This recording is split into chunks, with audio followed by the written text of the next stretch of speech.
السلام نے فرمایا کہ آج کا دن یہ وہ مبارک دن ہے کہ بنی آدم کا کوئی بھی عمل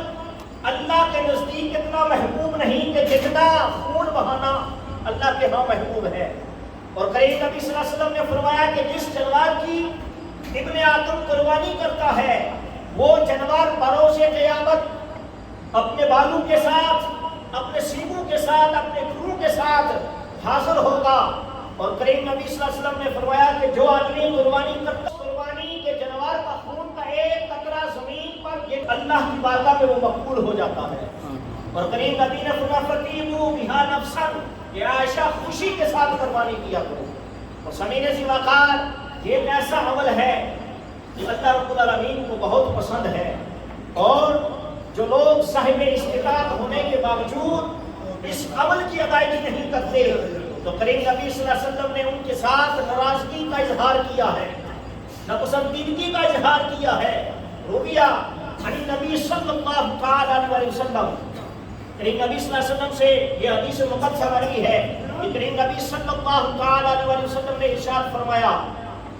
انہو قال من کان لہ صاع فلم یضحی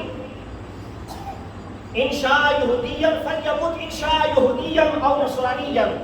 کریم نبی صلی اللہ علیہ وسلم نے فرمایا کہ جو صاحب استطاعت ہو، جس کے پاس مال دولت ہے، اس کے باوجود وہ قربانی نہیں کرتا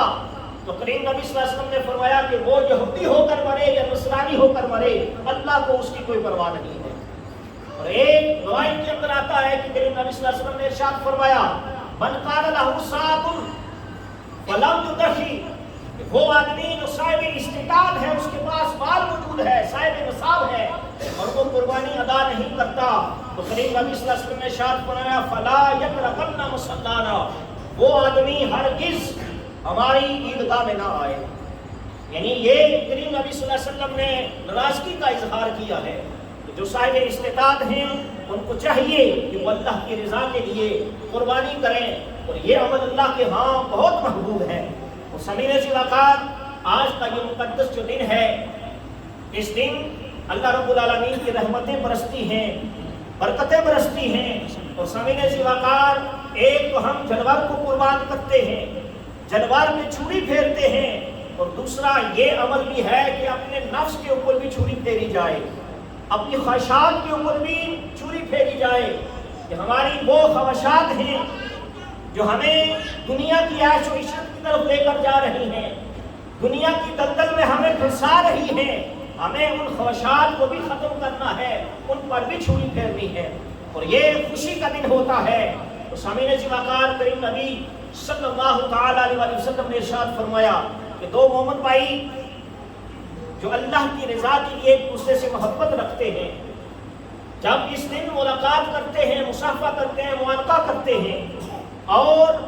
وہ دونوں اس حال میں آپس میں ملتے ہیں کہ جب وہ جدا ہوتے ہیں تو جدا ہونے سے پہلے اللہ ان دونوں کی بخشش فرما دیتا ہے۔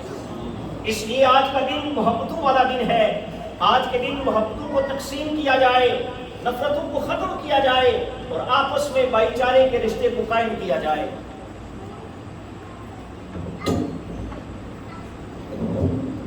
السلام علیکم ورحمۃ اللہ وبرکاتہ۔ حضرت صاحب احوال آپ کے سامنے سے گزریں گے تو آپ دل کھول کر، جیب بھی کھول کر خوب حدیث صاحب کی اور اس میں احتیاط کی ضرورت ہے۔ ایک تو یہ ہے کہ جب ہم جانور کو ذبح کرتے ہیں، یہ ایک ایسا مقام ہے کہ جو اللہ کے ہاں بڑا محبوب ہے، اس کے اندر ذرا سی بھی کوتاہی کہیں ہماری اس قربانی کو ضائع نہ کر دے۔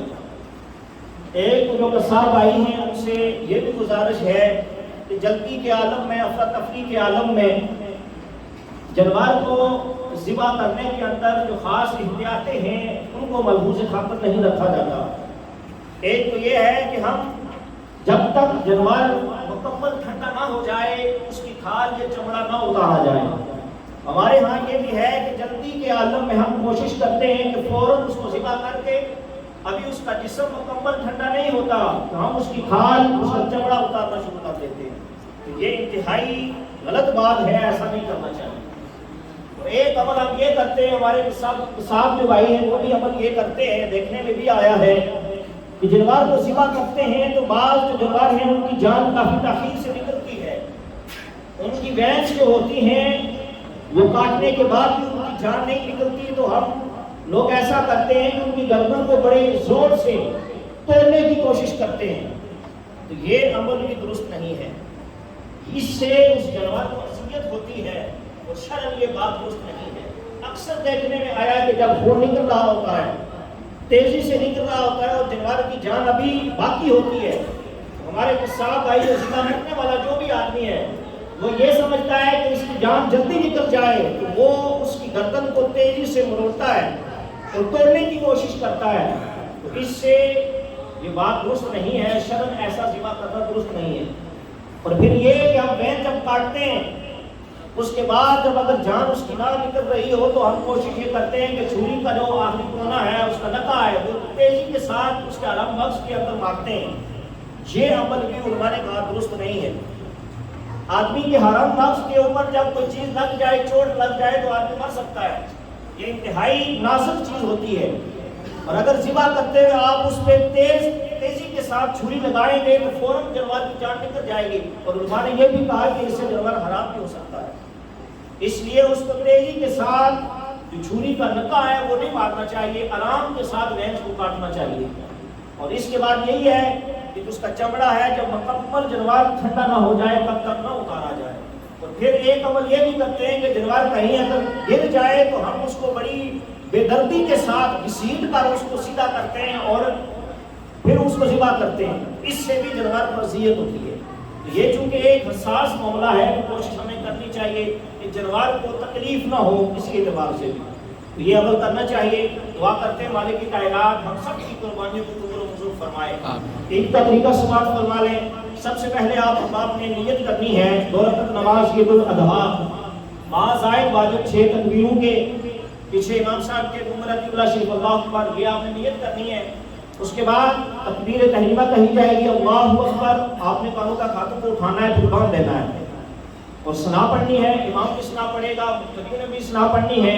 ثنا کے بعد پھر 3 زائد واجب تکبیریں کہی جائیں گی، ان میں ہاتھوں کو اٹھایا جائے گا اللہ اکبر، آپ نے بھی کانوں کا ہاتھوں کو اٹھانا ہے، چھوڑ دینا ہے۔ پھر دوسری تکبیر کہی جائے گی اللہ اکبر، کانوں کا ہاتھوں کو اٹھانا ہے، پھر چھوڑ دینا ہے۔ تیسری مرتبہ تکبیر کی جائے گی اللہ اکبر، کانوں کا ہاتھوں کو اٹھانا ہے، پھر اس کے بعد ہاتھوں کو باندھ دینا ہے۔ امام صاحب قرات کریں گے، فاتحہ پڑھیں گے، سورج ملائیں گے، رکوع کیا جائے گا، سجدے کیے جائیں گے، پہلی رکعت مکمل ہو جائے گی۔ دوسری رکعت میں جب کھڑے ہوں گے امام صاحب قرات کریں گے، سورہ فاتحہ پڑھیں گے، سورج ملائیں گے، اس کے بعد پھر قبل رکوع میں جانے سے پہلے 3 زائد تکبیریں کہی جائے گی اور چوتھی تکبیر کہی جائے گی رکوع کے لیے۔ 3 جو تکبیریں کہی جائیں گی اللہ اکبر، کانوں تک ہاتھوں کو اٹھانا ہے، پھر چھوڑ دینا ہے، پھر اللہ اکبر، کانوں تک ہاتھوں کو اٹھانا ہے، پھر چھوڑ دینا ہے،